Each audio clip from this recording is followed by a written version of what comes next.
everybody. Welcome to another episode of Voices of Recovery. I'm your host, Michele Eich, and this is my book, How to Kill an Addiction, Recovering with God. In this book, I have Recovery God's Way and 20 powerful testimonies of real people who have overcome life-controlling issues with God's help. So I'd love for you to check that out. Every week, I interview somebody who has overcome a life-controlling issue, and this week, my guest is Robert. Robert, welcome to the show. Thank you. Good to have you. So, can you share a little bit about yourself with our audience? Yes, my name's Robert. Grateful believer in Jesus Christ. Always been an outgoing guy. Love to live life on the edge and in the fast lane. I was born in Cincinnati, Ohio. Lived on Rosemont with both parents. I was fortunate enough to live in a household with both of my parents and also with my grandfather.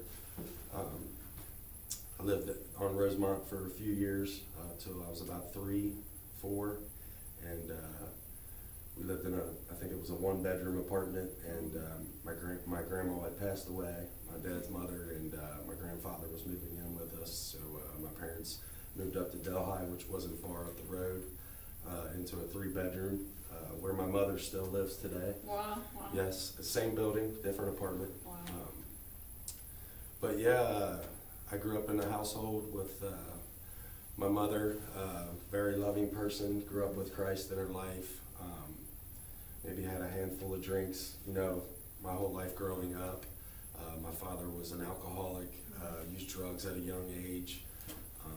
His father was an alcoholic. I have a sister that's 7 years older than me. I'm the fourth. My mother and father had a son before me who was the third, and he was premature. Lived, I think, up to 6 weeks because he wasn't fully developed, and lungs wasn't fully developed. So, Sure. Yeah, like I said, I grew up with a father who was an alcoholic, hardworking man. Always food on the table, always had clothes on her back. I didn't have the greatest clothes like everyone else did, but I dressed warm, didn't go cold. My grandfather retired from the railroad. He lived with us, like I said, and my dad was always there, just wasn't really there. Right. I grew up, seeing other kids with their fathers doing a lot of things with them that my father wasn't, and that was hard. Sure. I seek love in a lot of different places, but like I said, my grandpa retired from the railroad, and I would take buses all over town, and it was usually bar to bar. He would play cards with his railroad buddies and give me change, and I would play the arcade games. I loved it, and I think that's where I started to experience that social life atmosphere in the bars. But I think in 1st or 2nd grade, like I said, I tried to seek attention from my father a lot, which there was a lot of areas. We did have father and childhood together, if it involved alcohol, the drag races and experiences like that. A gentleman that I looked at as an uncle, he raced a race car, and my dad was the mechanic, and kind of grew up at the track every weekend for some years, number of years. I think I was in 1st or 2nd grade, and they offered this, the counselor at the school had offered this program to children with parents, drug and alcohol problems. And I had entered that, and it did some help. There was a lot of love that I found in there, and some understanding. But I think what I was seeking the most was the attention of my father would maybe grasp and realize that I was hurting. Right. And he didn't. In our household, everyone kind of put things on the back burner. No one ever really showed their emotions, and if they did, it was out of anger and yelling. And that, so when he showed no caring in that situation, because my mother had a conversation with him about like I said, I grew up in the bars all the time with my grandpa, seeing my dad drink all the time, and his friends over around the household all the time. One of my dad's good friends would take us for rides down to Tennessee on the weekends, and we would go down there, and everyone would be, smoking pot and drinking and sit around the campfire. I enjoyed it. I ain't gonna lie, I enjoyed it. But that's where, the kids down there, they were a lot older than I was, and my sister was very close to me. I found an understanding, now as I got older, that she was, like I said, she was 7 years older than me, and she was experiencing life. And as a child, as a teenager, and she got pregnant at the age of 15 and emancipated and moved off. And when she did, I was in a very dark place. I kind of felt abandonment at that time, and like I said, it's nothing against her till today. I understand she was just being a child. And you were 8 at the time, Robert? So when 8, you 9, were 7, okay. Yeah, and I felt abandonment. She would always say, it's me and you here. I got you, I got you. Yeah. And with a lot of the arguing with my parents in the household, I found myself in a dark place, and we would go down to Tennessee on the weekends. And like I said, everyone was older than me, and they were, smoking pot and experiencing with drugs and drinking. Right. And that's when I started to participate in all that.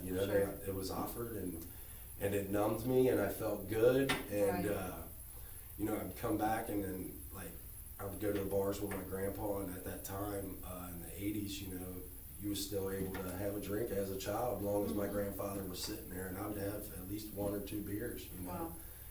And it just started from there. My dad always had alcohol in the house, so at night, I'm grabbing beers and drinking.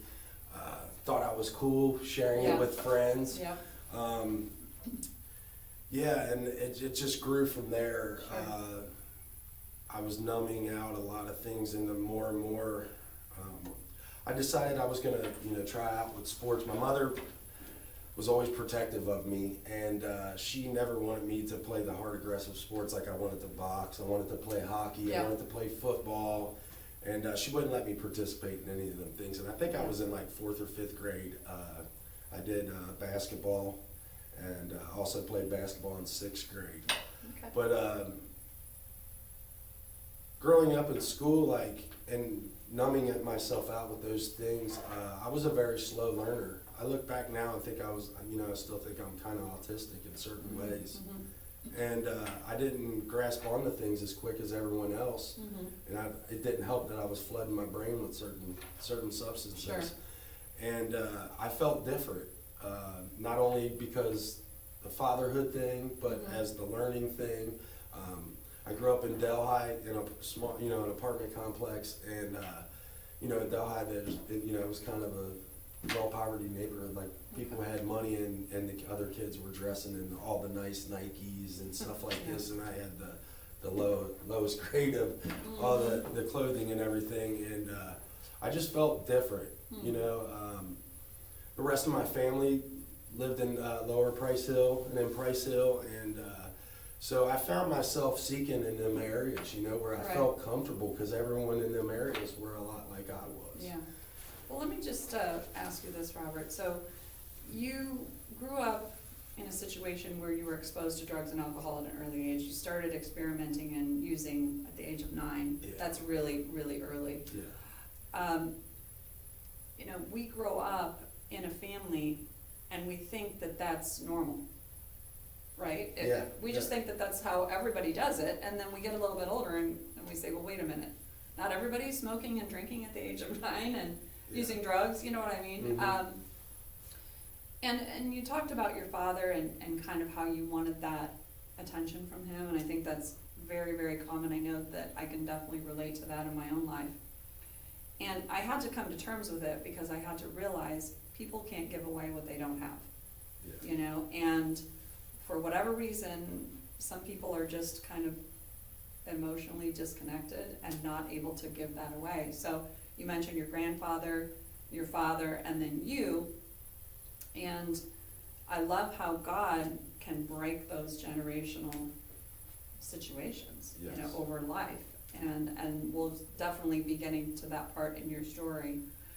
But does that make sense? That, you know, you grow up in a home that's maybe, and I hate to use the word dysfunctional, but it's not normal for kids that young to be using. Yeah. And then you just kind of think everybody's doing that, right? Yeah. And it's right, like, you know, I didn't really come to an understanding, and like I said, I was really in dark places growing up as a teenager, especially the things I was doing, the things I was seeking into.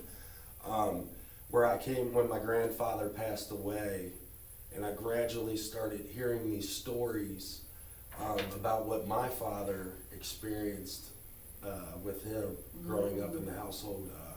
You know, with my grandpa constantly being in the bars with all his railroad buddies, and you know, gambling on horses and on cards, and leaving my father and his siblings at home with the mother. My grandma, she drank also, but just what he experienced, you know, and grew up in, and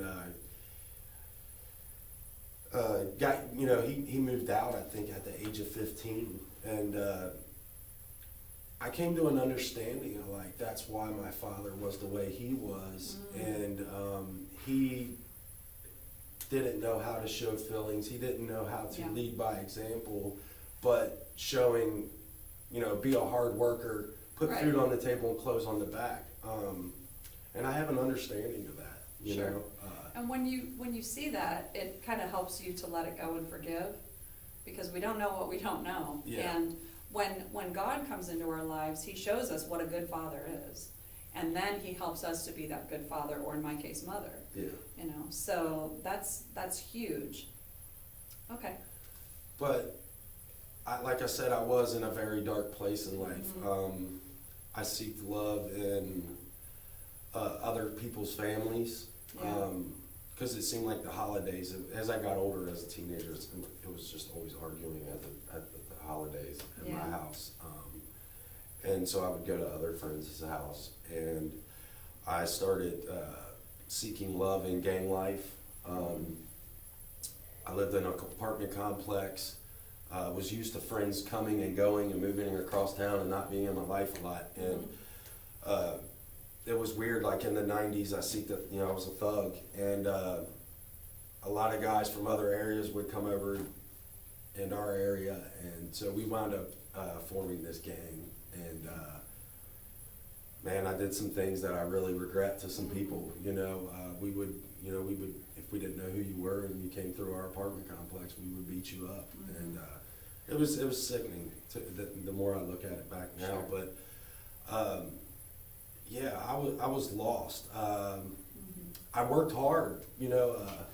Once I got into 7th grade, I ran cross country. The coach asked me to run because I was known really fast. And I'm like, man, at that point I was like, I'm really gonna try to change. I want to be a great person in society. Right. And I started running cross country. I was doing real well, and it was the first race, and my father came, you know, because he would never really come to any of my basketball games and stuff. Right. And man, that gunshot, and I was gone.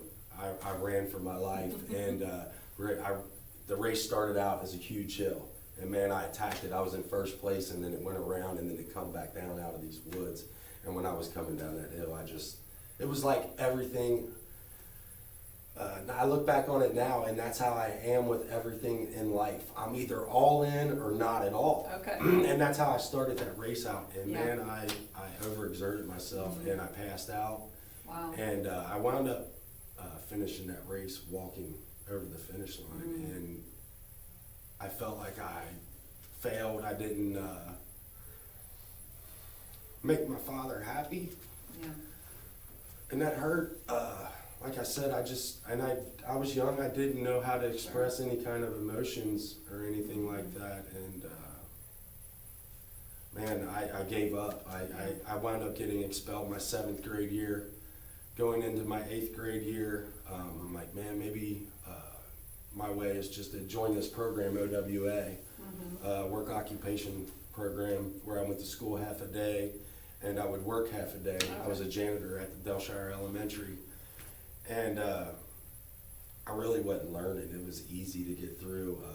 I passed, you know, and then going into my 9th grade year, I dropped out of it. I got expelled, went into 10th grade, got expelled. Decided again, once again in my life, I'm like, I'm gonna get this, you know, I'm gonna straighten my life out, I'm gonna quit getting in trouble. And my mom and dad agreed to get me, allow me to get into Diamond Oaks, because I was able to get accepted in there. And if I was able to go to summer school and pick up so many credits, I'd be eligible to get in. Okay. And I did, and got into a carpentry program. And like, I don't know, man. As soon as I got there, I was around all my friends. Yeah. You know, I guess they were in the same point in their life where they thought they wanted to change, and Right. just like I did. And I think I was 2 weeks in, 3 weeks into school, and I was still smoking pot. A buddy of mine, a good friend of mine, we came into school, smelling like marijuana. Teacher was coming up the stairwell, smelled us, and reported us, and we're down in the auditorium waiting for the bell to ring to go to lab. And the assistant principal came down and got us, and of course we both had marijuana on us. And you know, he's asking us where are the drugs, and we're like, we smoked it, you know. And he's like, well, you know, if you're not gonna cough up the drugs, you know, I'm gonna call the police. So he left us alone. Of course, bribed this other girl in chef training, where they had us up by the chef training area. And me and my friend bribed this girl, like, here, take all this pot, you can have it, you know, just take it.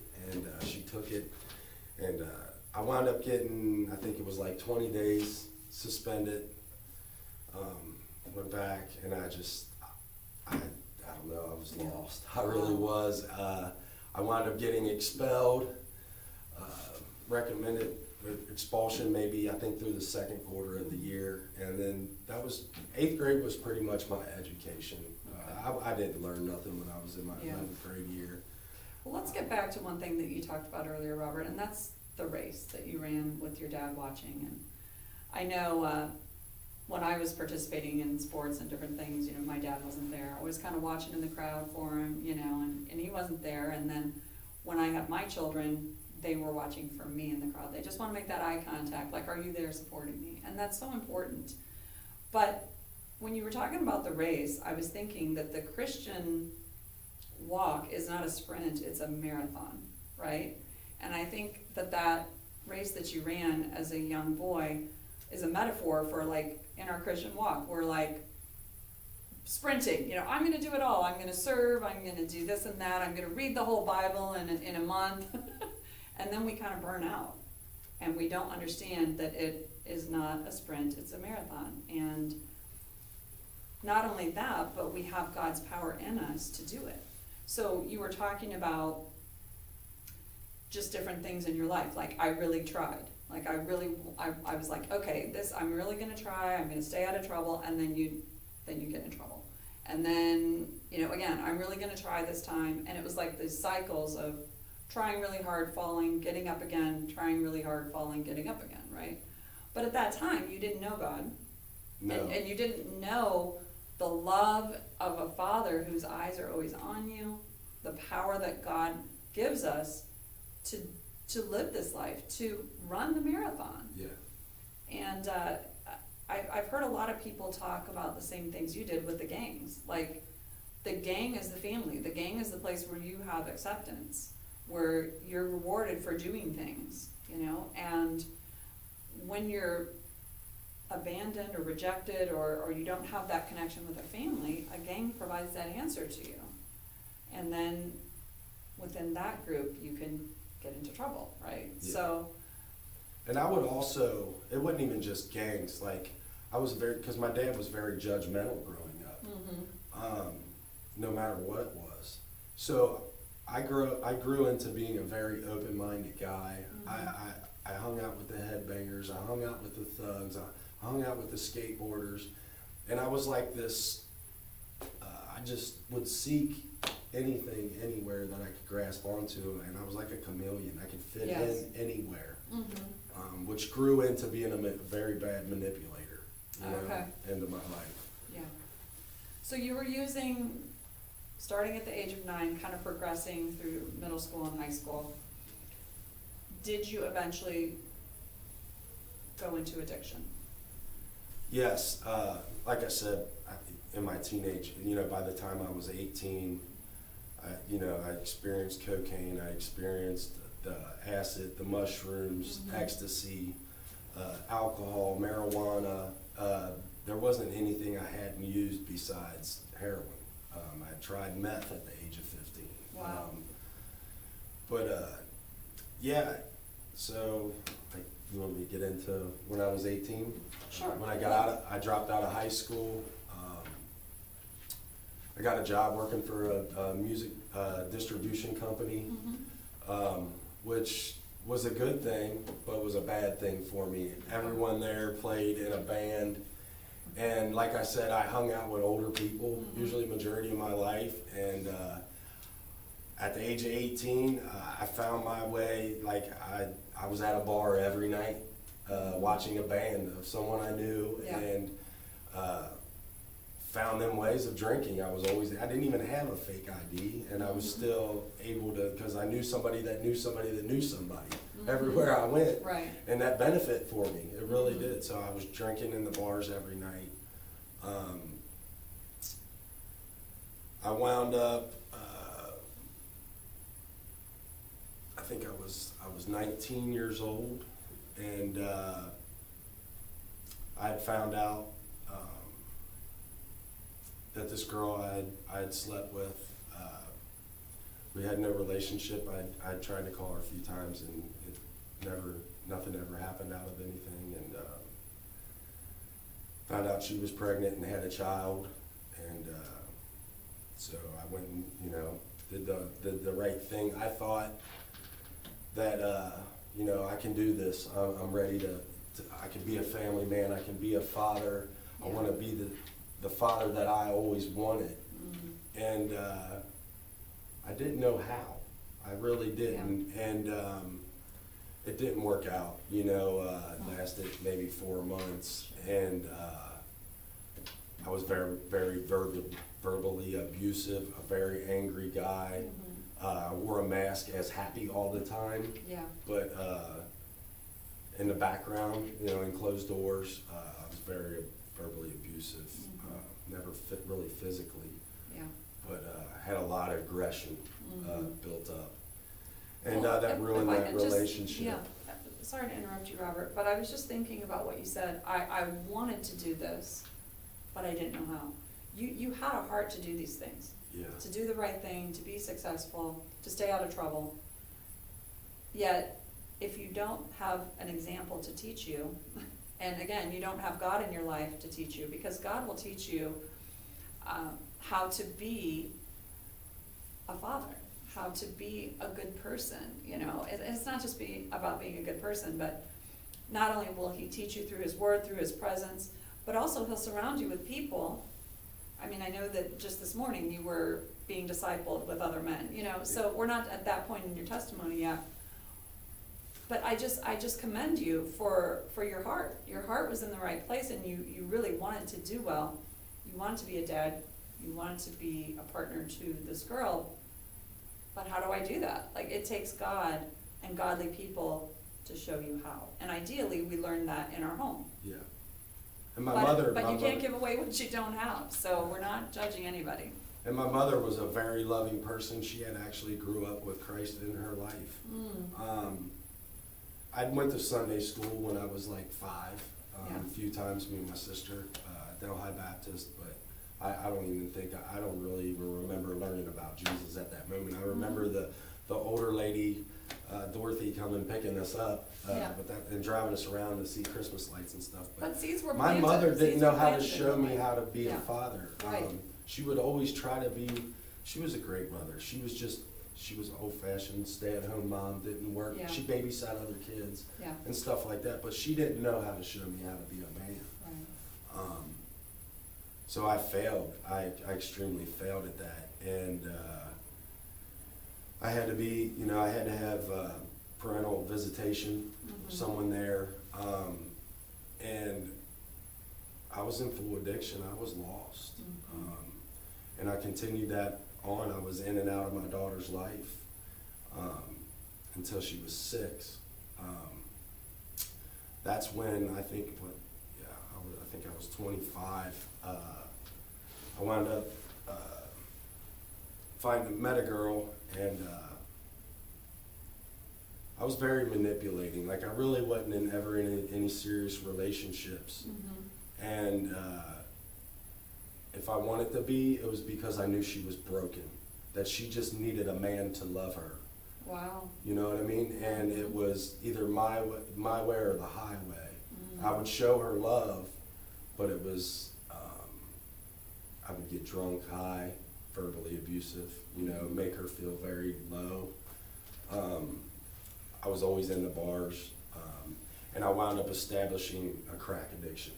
Wow. My cocaine addiction led me on to crack, and I used to justify crackheads. Like, my addiction to theirs, like, well, I'm just snorting cocaine, I'm not smoking cocaine. Yeah. I've heard a lot of people say those things, like, oh, I'll never do that. But that led me to an area, she lost a baby. I left her at home. I went to the bar, didn't care in the world about how she felt about that situation. She had a miscarriage, and I wound up getting into some trouble, and that's where I really, really got lost, and pretty much walked out of my child's life. And that's going on 15 years ago. I got to a point where I wanted to get better for her, but it was always, I'll do it next week, I'll do it next month. Yeah. And I was lost. I was at a point where I accepted me for who I was, and that she was better off without me. I didn't want her to see me that way and have a father like that in her life, and I never once thought that she could be feeling like she wasn't worthy, that I didn't want her, and I didn't want anything to do with her, when I really did. I loved her deep down inside, and I wanted to be in her life, but I didn't know how to be a man. I didn't know how to be a father, and I couldn't find my way out of this dark hole that I was in, and I just kept numbing myself with addiction. Sure. I went to rehab. I was in a halfway house for 6 months, and when I was in there, I would get these areas where I was allowed out, but I would go and I would drink alcohol, and I would somehow, flush it out of my system and pass the breathalyzer when I was going in. Okay. And I got out of there. I was still on probation. It wasn't long. I violated my probation. I wound up doing a total of 6 more months in jail. I got out, tried to do the sober thing, and it wouldn't last longer than a week. Okay. It was always that way. Probably because you were trying to do it in your own power again without God. Yeah. And my heart goes out to people who try to buckle down and just gut it out and do it. But one of the things I love about God is that He not only asks us to do things, but He gives us the power and strength to do it.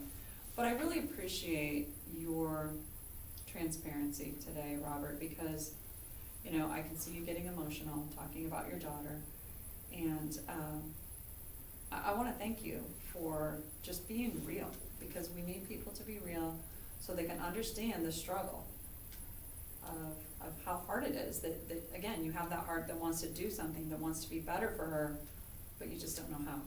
So at what point in your life did God kind of come into the picture? And I always say, well, God intervened, but we got to ask Him.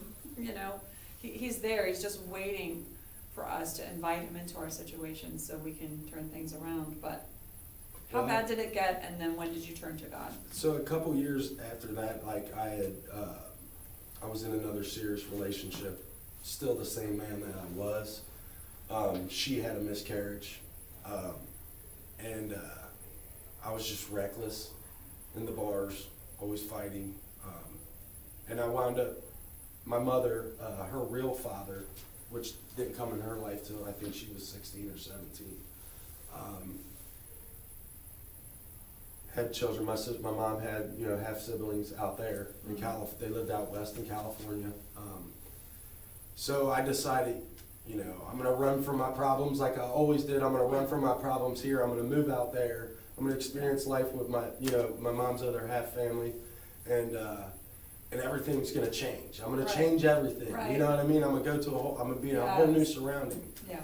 And my grandfather had been sober, I forget how long, in his life at that time when I moved out there, and that was 2009, going on 2000, or just beginning of 2009. And he said, "You come out here, you're going to church every day, every weekend."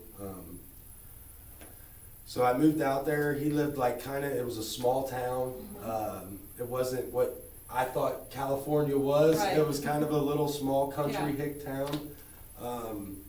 And he had I think 17 acres. They still live there today, him and my grandmother. But so I moved there, started to go to church with him. I think I was at his house 3 weeks, and I went to visit my uncle, who had been off crystal meth and stuff like that, and found Christ. My grandfather and him got him into Christ.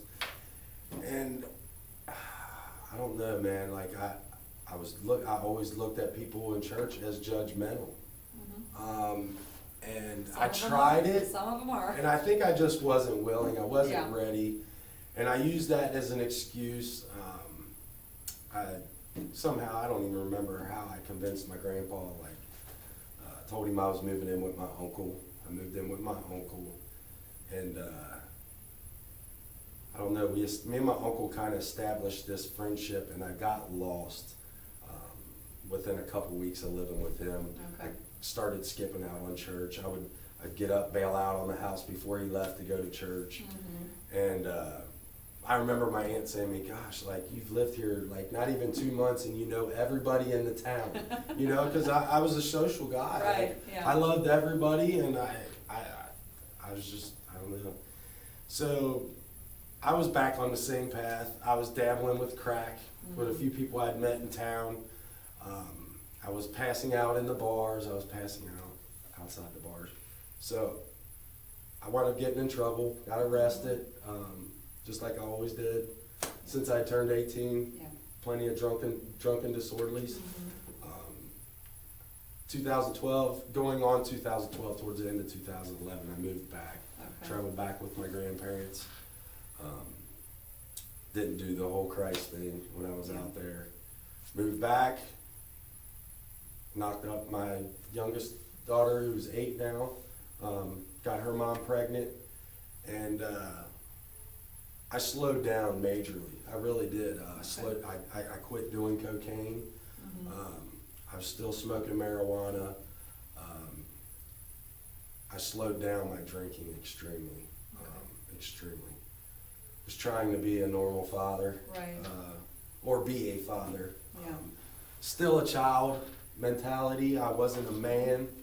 I think about it now, and I wasn't a man whatsoever. I just had a lot of pride issues. I was stuck in addiction, and I was there, but I wasn't there. I was drinking. I wound up getting a DUI in 2013. As I was raising her, I felt guilty. Even throughout my addiction, when I walked out of my daughter's life from addiction, I couldn't date anybody with children because I felt guilty. And here I was raising my youngest, and I felt so guilty, so sick, so angry at myself. I had so much resentment against myself for not being there for my oldest child. And I wound up back, and I was drinking all the time. I got the DUI, crashed my car. back into outpatient again, and I would always manipulate the court every time, to avoid jail. And I'd been, once again, I'm in an outpatient, in counseling for anger, manipulated the counselor, which is a crazy story about that down the road. But yeah, so I was back to my old ways. I was doing cocaine on the weekends, and man, 2019, September 10th is when I put it this way, I had a very good friendship with my youngest daughter's mom. We never had a relationship, and I started to ruin that. I was back to doing cocaine on the when I didn't have my daughter. I was doing cocaine. I was drinking, smoking weed heavily every night, and I didn't want to deal with my daughter for a lot of them deep, dark reasons and resentments towards myself. Right. And I would just let her do what she wanted. I was there, but I wasn't there. Kind of like how my father was. Yeah. I became everything that I resented my father for. Wow. Nice. And actually more. More than what my father was. That is a powerful statement right there. My youngest daughter's mom, it was to the point on 2019, September 8th, that week, it was one of the times God was in my life, because how I did not go to jail was crazy. And I had a lot of things happen in that month. And this gentleman at this pool where I was a board member at was telling me, that whole summer, I've been praying for you. Nice. You're going to find Jesus. You're going to find Jesus. Not you're crazy, dude. Get out of here. I love drinking with you, but shut up. And 2008, that night, I called my daughter's mom. I was annihilated. And I said, come pick her up. I can't deal with her right now. Just come pick her up. And she was picking her up, and I went out. And I woke up that morning, the next morning, on the 9th, and I woke up and I went and looked in the mirror, and I seen my daughter, my oldest daughter, and I seen my youngest daughter.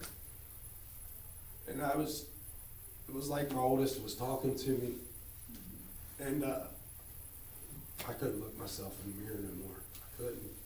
And I just broke down and started crying. I was like, I can't do this.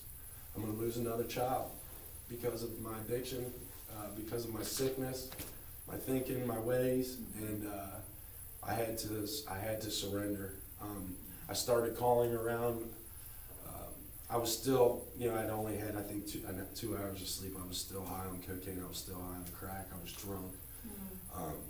Started trying to reach out in all these places, and I was failing. I couldn't get in anywhere. I can't remember who it was. I had reached out to someone. They're like, go to the hospital. And through that process, man, I went over to the store in my apartment complex, and I bought, I think, 6 tall boys of Mike's Hard Lemonade, and I'd had an 1/8 bag of marijuana, and I was pounding them, and I was smoking, and of course it was like, I'm going to do this one last one before I go. I'm going to go out with a bang. Right. I was always going to go out with a bang before I got help. And my cousin was on the way, and I had this weird feeling. It was like a spiritual thing. I was blaring music, and it was like I was going from Christian music that my uncle would play for me all the time to raging Pantera, death metal, Slayer music. And I was going into these cries and these screams and these outrages. And finally my cousin got there. And what happened was my liver wasn't flushing out all the toxins in my body. And being under the influence, by the time we got to the hospital, I was in full-fledged hallucinations. I really don't remember being at the hospital. Wow. The things that I was doing while I was there, my cousin told me it was crazy, but I woke up, I was in the psych ward at UC. They evaluated me there. There was a time in my life where when when I was on the crack, you know, and that I wanted to commit suicide. I wound up giving all my guns away, and they was asking me, like, I wasn't planning suicide, but I wanted to die. I didn't want to live no more. I really didn't. It was either kill me now or help me, you know. And I was finally broken enough to actually be willing and wanting to get help. So they got me. They sent me to St. E's Sun Behavioral in Erlanger, Kentucky, and they sent me there.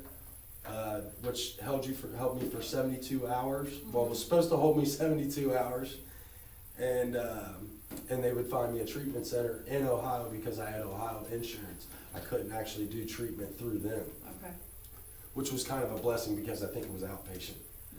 But I'm in there, and I wanted to be out of town. I didn't want to be in Cincinnati, and there was only one place, and that was Woodhaven Treatment Center in Dayton, Ohio. But they hadn't called back, and these other places in Cincinnati was like the place I was either going to have to go. I was either going to accept these places in Cincinnati, the Salvation Army was one of them, or I was, you know, to refuse. And of course, I was going to refuse if Woodhaven didn't call. The one guy that evaluated me, because they evaluated you every so many hours, he, doctor, can't remember what his name was, but he's like, something's really different about you compared to this morning. What's bothering you? I was like, man, I feel like this place isn't going to call, and I know what I'm going to do. I'm not going to last in any of these other places that are being offered in Cincinnati. I need to be out of Cincinnati. I said I'll end up going back out. And he's like, you're fine. Trust me. Nothing's going to happen. We're going to get you into this treatment facility. Walk away from him, and not even 10 minutes later, this nurse comes up. We just had a team meeting.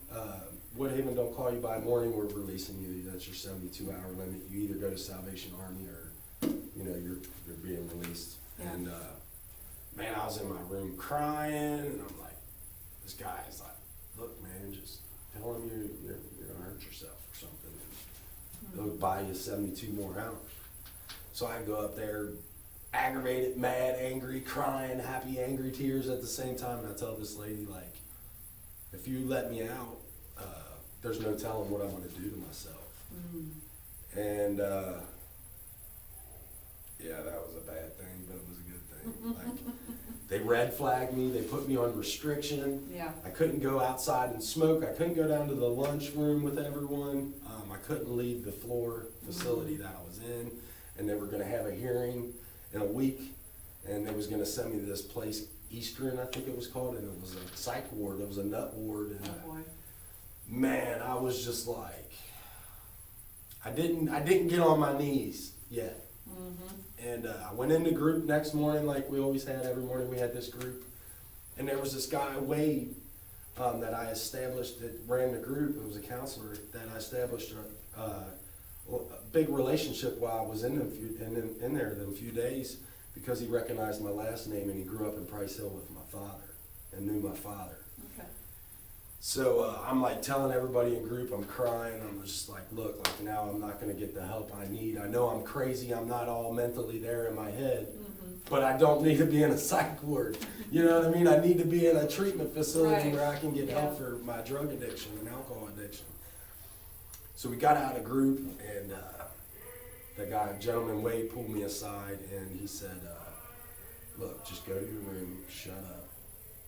You know, I think I got some strings I can pull, and we'll try to get you off this restriction. So we come back 20 minutes later. I think I'll say the exact words, but the shut up words were in there. I can tell you the exact words he told me. Just shut up, do what you need to do.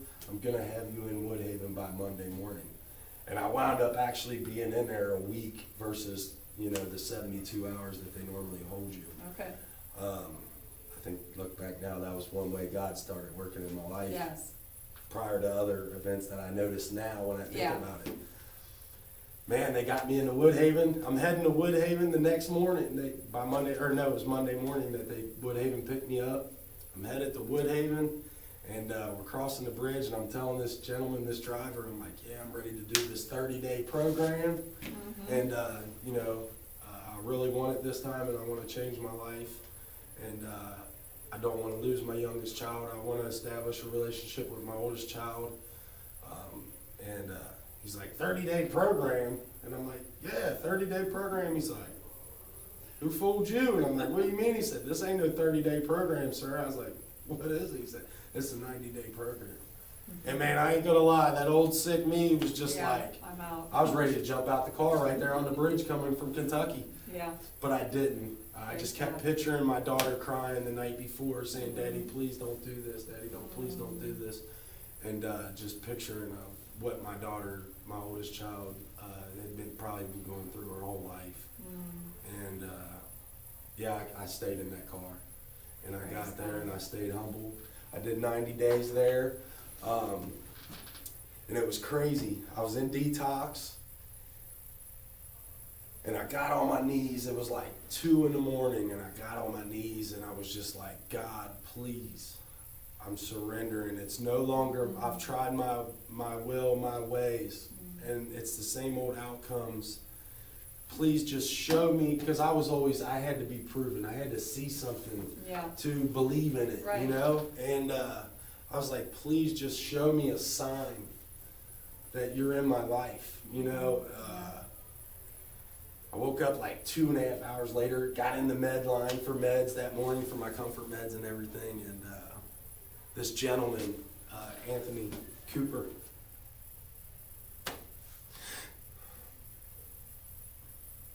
walked up to me. He was another patient just like me, just as sick as I was. And he's like, man, God's on my heart just telling me to give you this. Room was on the total other side of the facility. This gentleman didn't hear me praying, reaching out, broken, crying to God, and handed me a Bible. And I had chills, and that's when I believed. I was like, oh my God, like he's heard me. And I started reading that Bible, and me and Anthony grew close together in the treatment facility. I was a detox a week, and got the residential, the second phase, and was given this number because we were able to go out in meetings. And I'd always tried the AA and NA thing, and I always knocked it. I don't knock it now.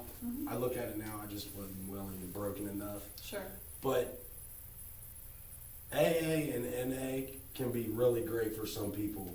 It's very toxic for me because for me, them rooms, there's a lot of people, and I was one of them people. I was in there drinking and drugging. While I was in there, I was forced to be there. Yeah. I wasn't willing to be there. I didn't want it. And it was always toxic for me. And someone give me this number. The group lead in my group give me this number, like, here, call this guy. You know, he'll get you out to meetings. And I called this guy, and he's like, yeah, man, I go to this, this recovery. It's called Celebrate Recovery. And he's like, it's, faith-based, Christ-centered program. And I'm like, I was still kind of on the edge, like, wasn't used to this whole God thing being in my life, but I had some kind of sense and belief there. And picked me up, and man, there's a bunch of us in there, and this guy's crying, and he's talking to me, he's telling me how much he loves me, and I'm like, man, this is weird, like a guy telling me he loves me, and I wasn't used to that, you know? And I went, and man, that just guys that were worse. And it was always pity party me, poor me my whole life. Yeah. And here, I'm seeing these guys that are just as sick as me, if not sicker. And I thought I had it bad, and these guys got a heck of a lot worse than I had ever even thought about having. Yeah. And I don't know, it started there, man. I started having trust and faith in the Lord, and trying to walk with Jesus Christ, and I found a sense of hope. I was learning to love myself, which I never did. And I'm able to love people truly for who they are and truly for who I am, and not judge them. Celebrate Recovery has been a blessing to my life. I wound up going, I think I would go to Celebrate Recovery like 3 times a week there, and then go to AA and NA. I found myself as a group lead, Woodhaven had me dig deep. Yeah. I love that treatment facility, man.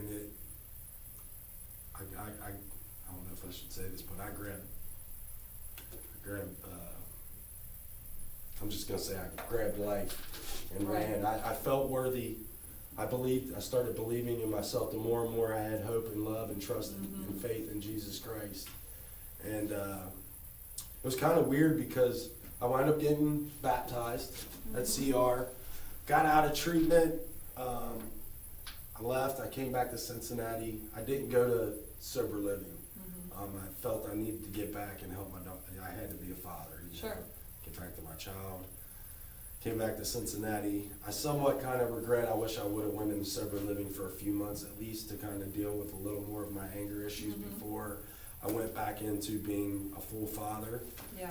Because my daughter has some struggles, that I had to go through with her, and a lot of it I think is because of me. But man, I got back to Cincinnati and I didn't have Celebrate Recovery, and I was scared to go to AA and NA. I would go a couple times a week, but I took everything that I got from Woodhaven. I did my routine. There was that guy Ronnie in Vanderpool. I've interviewed him for my Yeah, show. you've interviewed him. There was the guy who took me to CR, and that guy was a blessing to my life. I love you, Ronnie. And I talk to him every day. Don't talk to him as much now since I got a sponsor. Right. But which I wanted him as my sponsor, but we had built such a brotherhood and a relationship that I didn't want to take any chance of ruining that, or ruining his sobriety or anything. But yeah, so I was going to the Prospect House every now and then for meetings when I got back to Cincinnati. I thought I was maybe moving to Milford. A good friend of mine was a brother to me, best friend growing up, had gotten sober. His life was going well. He got this great job, and there was an opportunity I could get a job there, and he was going to let me move in. But that wound up not going through. So as soon as that didn't go through and I realized I was staying in Cincinnati, I was like, I got to reach out to a Celebrate Recovery. I was following any kind of recovery that I could find on social media. I was following it. Yeah. Jeff Stoltz is a blessing to my Yes. life. I was doing my devotionals every morning. I was reading scripture every morning. I was praying every day. And the more and more I did that, man, I found hope. I believed in myself. And I've just ran with life since. I love it. Well, we need to wrap up here in a little bit here, Robert, but you said something that I don't think people really understand the power of the statement that you made when you said, I was able to love myself. That is huge. If you don't love yourself, we no one else. Exactly. And we really can't love ourselves until we understand God's love for us. And we've all been around people we don't like. We may even be around people we hate, and we're not supposed to hate anybody, but let's get real. We can hate all people. fall short. But when that person is you, and you cannot get away from you, Yeah. the only way to get away from you is to use. Yeah. And to numb it all. So that is just so powerful. You said a couple things earlier that really struck me, and it's something that I hear a lot in testimonies, and that is, I was going to go to California and get away from all my problems, right? We think that changing location is going to fix everything, and what we don't understand is we're the problem. We're taking the problem with us because we are the problem. And, seeds were planted in California, you weren't ready yet, but God got you to the place where you were ready, and you had that moment when you looked in the mirror, and I've had that moment when I've looked in the mirror, and it's awful, and it's painful, but it's also the beginning of surrender and getting help. So I know that you're very plugged in. You've got your Celebrate Recovery shirt on. Yes. I met you at Celebrate Recovery, and just the fact that God is using you now to help other people is amazing. And I love that restoration piece, that God is restoring the relationship that you had with your youngest daughter, and we'll pray that happens with the oldest daughter too. And when we spoke earlier this morning, one of my favorite scriptures is, "He who began a good work in you is faithful to complete it." So we're all a work in progress, but we serve the one who's faithful to complete it. So as we wrap up today, Robert, is there anything else that you'd like to share with our audience about your journey, about what you're doing now, or just what God has done for you? Yeah, like I just, man, you're worthy. Believe in yourself. Surrender. Let go of your will and your ways, because you will be blessed with people and ways in your life to find yourself again, and establishing that clear mind. You just got to get through that fight and believe. I was blessed with, Josh Barth wound up being my sponsor. Yeah. He came into my life, and when I had left treatment, I was anointed by this guy that prayed over me and wanted me for these great people to come, disciples to come in my life. And when Josh came into my life, Tyler Schmidt came into my life, Right. Jeffrey Serrano from Whitewater CR, and man, I'm like totally plugged in. Would Celebrate Recovery, hit any meeting you can hit. Work the 12 steps, be vulnerable, put yourself in uncomfortable situations, because that's where the growth is. And yeah, man, just stay strong, pray, surrender, leave it all at His feet. If you're mad at God, tell Him. He just wants to hear you. I don't know. I'm bad at explaining things. That's okay. You're My doing a great relationship job. with Christ has helped me grow in so many ways. To loving myself, to being able to truly love other people, and like I said, I'm like plugged into recovery. Iron sharpens iron. I go out. I try to help out with the Lift movement. I go out with them and we minister to the streets in Price Hill on the last Tuesday of every month. Giving back means so much to me. It really does. It means so much, not even just helping others, but it helps me.